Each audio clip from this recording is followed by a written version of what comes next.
Conservative firebrand flips script on House Dem's gotcha, response to noncitizen voting crackdown.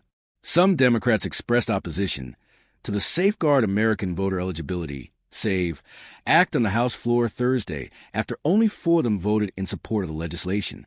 The SAVE Act would require proof of citizenship to register to vote, as opposed to simply affirming that the voter is a United States citizen on a form.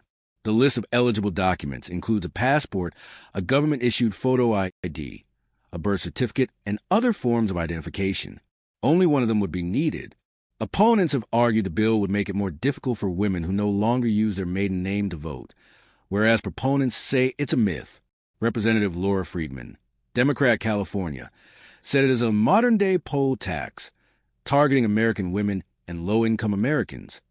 During the floor debate, Representative Lauren Boebert, Republican, Colorado, dismissed that argument. Bless my colleagues' hearts on the other side of the aisle, using women as a gotcha for voting. I've never had to bring my birth certificate to prove that I was a registered voter. I have an ID that has a different name than my birth certificate, the Republican said. Since we're using women as bait here, maybe in the next round of debates they can explain to us exactly what a woman is. Other Democrats said it posed serious voter suppression questions. This bill could force Georgians to pay more than $700 million just to register to vote.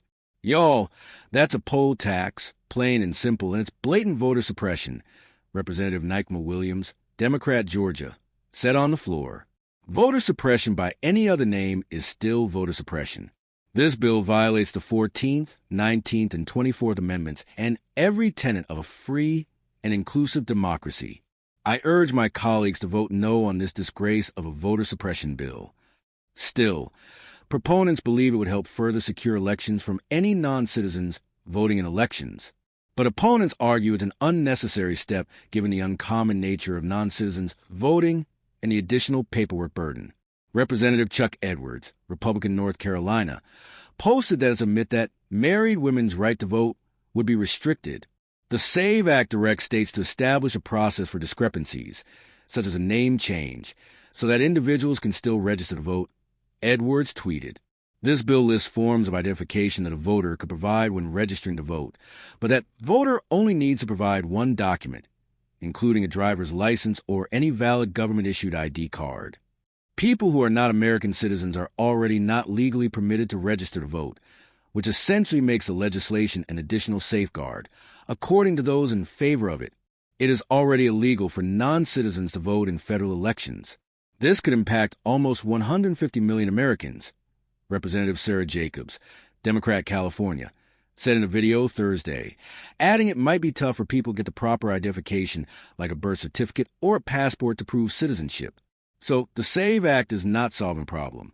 It's creating one. President Donald Trump supports the bill, and he recently issued an executive order for similar election reforms. The bill made it through the House last year with Republicans and a few Democrats supporting it, but it did not make it through the Senate and could face similar hurdles this time. All Republicans who were present for the vote supported the act, along with Democratic Representatives Ed Case, Jared Golden, Henry Cuellar, and Marie Gluesenkamp-Perez. The bill is led by 2 Republicans, Texas Representative Chip Roy and Utah Senator Mike Lee.